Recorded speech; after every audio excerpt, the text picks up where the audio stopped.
আমি যার সাথে বসে আছি তিনি আর কেউ নন, নিজের জীবনটা সমাজসেবার কাজে নিয়োজিত করেছেন শ্রী কার্তিক মহারাজ মহাশয়।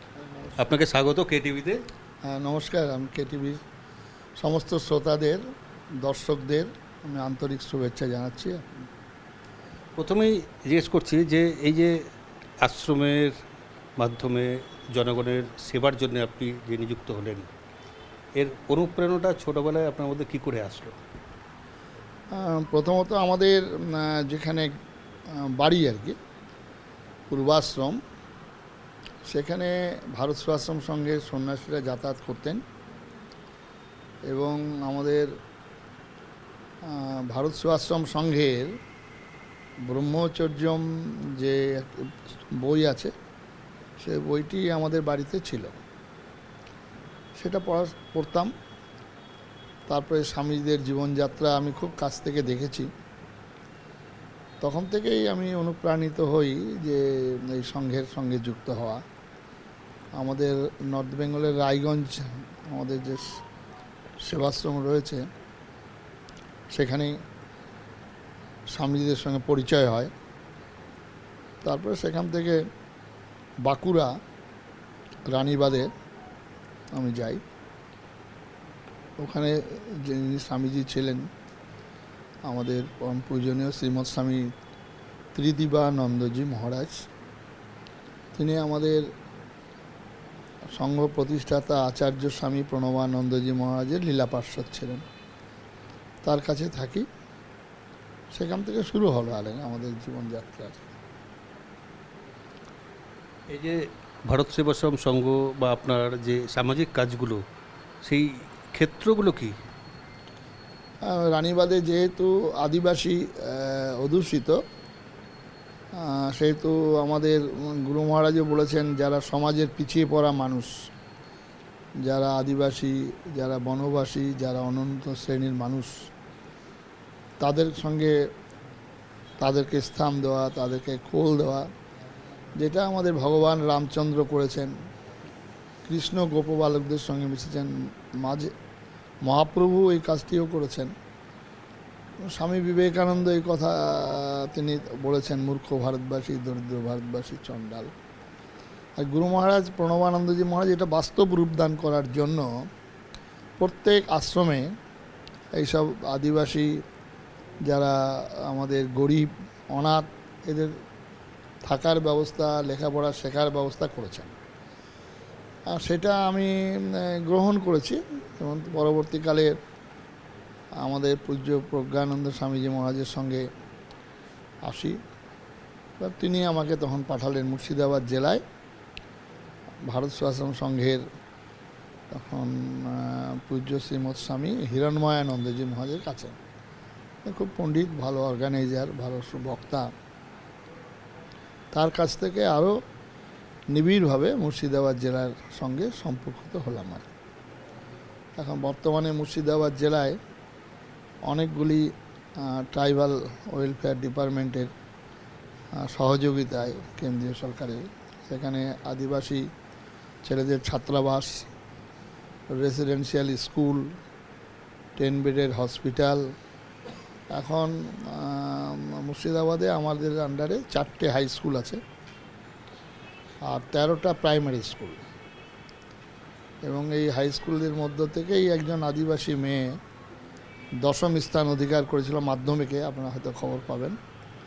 তো এটাই একটা যে জীবনের যে ঈশ্বর সাধনা ঠিকই আছে, তো একটা আমাদের সমাজের একটা মানুষ যদি লেখাপড়া শিখে একটা উপযুক্ত জায়গায় পৌঁছায়, এটা সার্থকতা আলাদা। আমি মনে করি আমার জীবনের বিরাট অ্যাচিভমেন্ট, সার্থকতা এখানেই যে আমাদের দ্বারা বহু আদিবাসী ছেলে মেয়ে যারা খ্রিস্টান হয়ে যাচ্ছে, তারা আজকে আমাদের সমাজে ফিরে এসে একটা ভালো জায়গায় দাঁড়িয়েছে।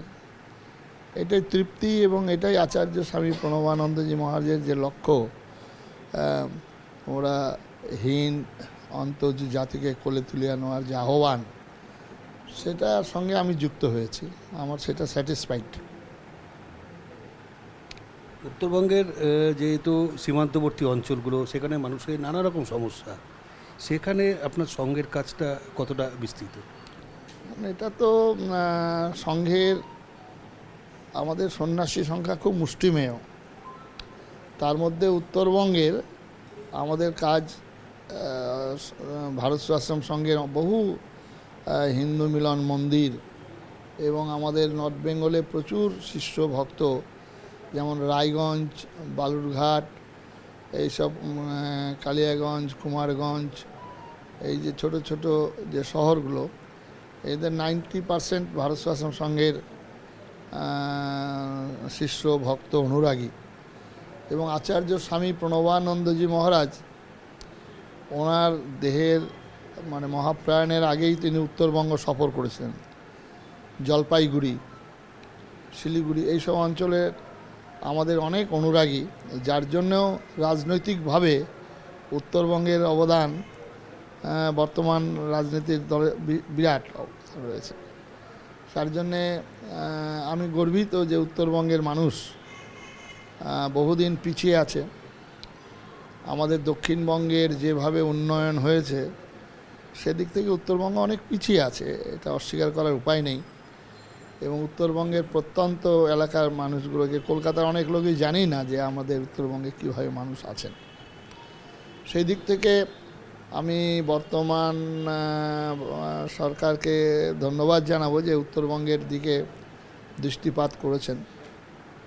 এবং ভারত সেবাশ্রম সংঘের আমরাও উত্তরবঙ্গে অনেকগুলো সেন্টার করেছি। তবে আমাদের সীমিত ক্ষমতা, সীমিত শক্তি, সীমিত সন্ন্যাসীদের নিয়ে যতটুকু সম্ভব আমরা পাশে দাঁড়াবার চেষ্টা করেছি মাত্র।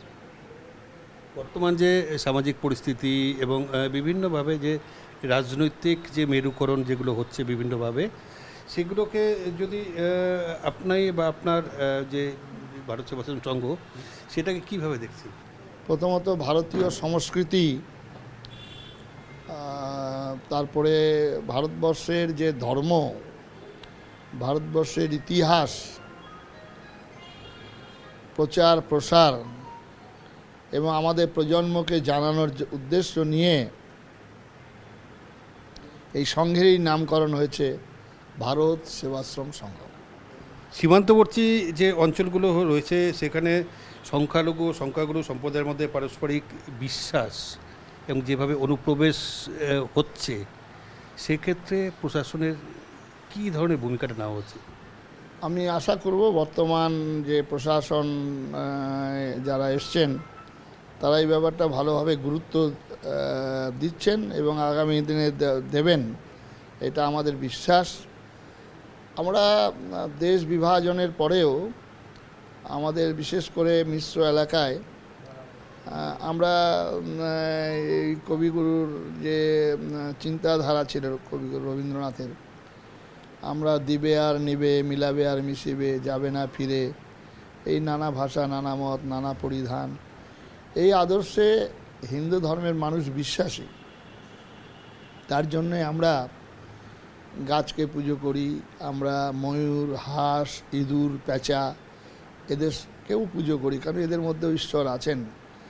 আমরা যার দ্বারা উপকৃত হই তাকে শ্রদ্ধা জানানো, তাকে পূজা করানো, এটা আমাদের ধর্মের ছোট্ট একটা শিশুর মধ্যে এই শিক্ষা দেওয়া হয়, এই শিক্ষা পেয়ে থাকে। সুতরাং এই ভাবটা ছিল, কিন্তু পরবর্তীকালে রাজনৈতিক যারা রাজনীতি করেন, তারা আমাদের মধ্যে বিভাজন এনেছেন। যে রাজনৈতিক মদত না থাকলে কোনো জায়গায় এরকম দাঙ্গা সৃষ্টি হয় না, এটা বলেছেন জ্যোতি বসুও বলেছেন। এবং আমাদের জ্ঞানও তো আমরা দেখেছি যে এই যে বিভাজনের ফলে যে দাঙ্গা সৃষ্টি হয়েছে, এবং বর্তমানে এর আগের যে সরকার ছিলেন, তারা আমাদের মধ্যে সবথেকে বড় ব্যবধান এনেছে, আর বিভেদটা অন্যরা সৃষ্টি করেছেন বেশি করে। কংগ্রেসের আমলেও এতটা ছিল না, বামফ্রন্টের আমলেও কিছুটা শুরু হয়েছিল, কিন্তু সেখানেও আমি নিজে আমাদের ওখানে যখন মুর্শিদাবাদে এসেছিলেন আমাদের মাননীয় জ্যোতি বসু, তখন বললেন এখানে এসব কালো পতাকা ঠকা চলবে না, আমার এখানে। এবং আমাদের ওখানে আমি বিমান বোসের সঙ্গে পরিচয় হয়েছিল, দেখেছি। এতটা ছিল না। ইনি ক্ষুদ্র রাজনীতির কারণে, রাজনীতির স্বার্থে আমাদের বিরাট বিভাজন এনেছেন। সেই সঙ্গে সঙ্গে যারা আমাদের মুসলিম সমাজের বন্ধু ভাই, তারা যে খুব একটা উপকৃত হয়েছেন তা হয়নি, তাদেরকে ব্যবহার করা হয়েছে। এবং একটা জাতিকে, সমগ্র জাতিকে যেভাবে উনি দুধেল গাই, তারপরে জাতিকে ওই যে 1 সেকেন্ড এইসব করে আমাদের মধ্যে, আর যারা যারা আজকে আমাদের সামনে যে যাদের নামগুলো আসছে, এরা একটা বিখ্যাত বিখ্যাত জঙ্গিতে পরিণত হয়েছেন। তার জন্যে রাজনৈতিক দলগুলির অবদান সব থেকে বেশি। আমরা ভারত সেবাশ্রম সংঘ, আমি সনাতন হিন্দু ধর্মের আদর্শ অনুসারে আমাদের যে স্কুল আছে, আমাদের যে হসপিটাল আছে, সেখানে তো সংখ্যালঘু হসপিটাল নয়। এখানে সংখ্যালঘু হসপিটাল মানে একটা রুগীর ক্ষেত্রেও, এখানে একটা মানুষ অ্যাক্সিডেন্ট হয়েছে, তারকে চিকিৎসার জন্য নিয়ে যাবে নিকটবর্তী কোনো হাসপাতালে, সেখানে গিয়ে লেখা আছে ইসলামিক সংখ্যালঘু, এখানে একটা সংখ্যাগুরুর কোনো ট্রিটমেন্ট নেই। এত বড় মানে মানে আমাদের দুর্দিন যে একটা হাসপাতাল রুগীর ক্ষেত্রে বিভাজন এনেছেন। আমাদের তো হসপিটাল আছে, আমরা গিয়ে সেখানে বলছি আপনার নাম কি, নাম দেখে আমরা হাসপাতালে ভর্তি করি নাকি? আমাদের স্কুল আছে, এতগুলো ছাত্র, প্রায় 13টা স্কুল মিলে ধরুন 22,000 ছাত্রছাত্রী। 22,000 ছাত্রছাত্রীর মধ্যেই 17-18 হাজারই মুসলিম। তা আমরা বললাম যে আমাদের স্কুলে এলে তোমাদেরকে এই করতে হবে, এই করতে হবে, সেরকম তো কোনো বিভাজন নেই। শিক্ষার ক্ষেত্রে রং হয় না। এরা আজকাল আমার রাজনীতির লোকেরা, শিক্ষার মানুষ বলছে এই গৈরিকীকরণ, হ্যাঁ, একদল বলছে সবুজীকরণ, একজন বলছে লাল ফিতার বাঁধন। শিক্ষার ক্ষেত্রে এগুলো হয় না। শিক্ষা শিক্ষা, যেটা আমাদের ডক্টর সর্বপল্লী রাধাকৃষ্ণন বলেছেন, শিক্ষা হচ্ছে মানব জীবনের দ্বিতীয় দীক্ষা, মানবত্বের দীক্ষা। এবং স্বামী বিবেকানন্দ বলেছেন যে education is the manifestation, perfection already in man. শিক্ষার ক্ষেত্রে বিভাজন কখনোই হওয়া উচিত নয়। তো আজকে সেটা বিভাজন করেছেন। হ্যাঁ, আচ্ছা, আপনার কাছে অবশ্যই আসবো, কিন্তু ছোট্ট একটি বিরতি নিতে হচ্ছে। দর্শক বন্ধু যারা দেখছেন, আমরা বিরতির পর আবার ফিরে আসছি।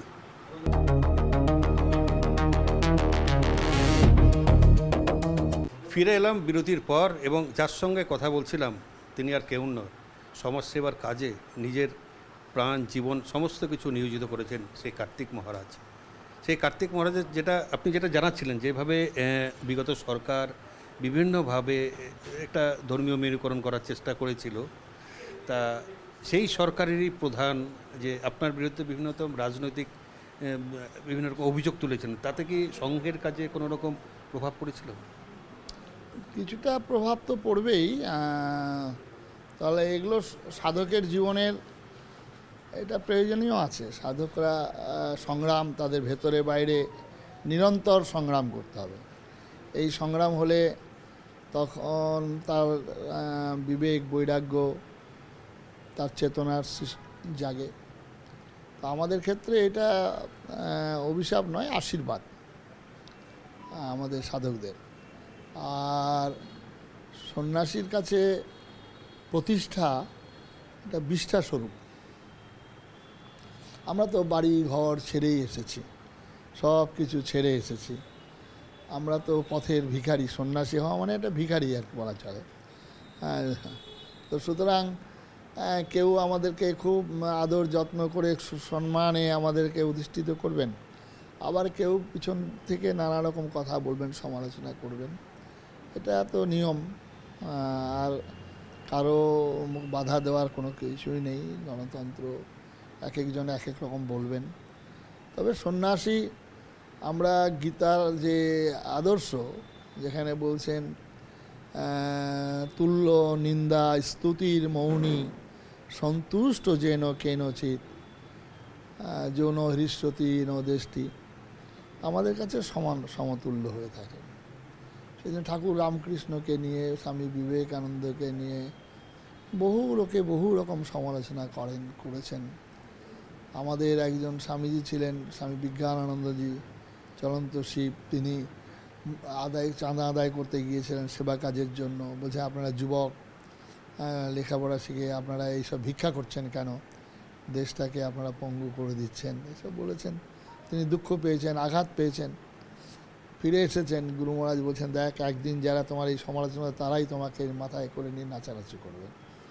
আজকে সারা পশ্চিমবঙ্গের আমার গ্রামে গঞ্জে প্রত্যন্ত গ্রামের মানুষও আমাকে ডাকছেন, চিনছেন, জানছেন, শ্রদ্ধা জানাচ্ছেন, সম্বর্ধনা জানাচ্ছেন। আগে আমি যখন ছিলাম 2-3টে জেলার মধ্যে সীমাবদ্ধ ছিলাম, এখন সারা পশ্চিমবঙ্গে। আর এটা হয়েছে নিঃসন্দেহে, আমি এটাকে অস্বীকার কোনোদিনই করব না। আমাদের দিদি, তিনি এটা কৃপা করে করেছেন। সেদিক থেকে আমার ক্ষতির থেকে অনেক বেশি ভালো হয়েছে, লাভবান হয়েছে।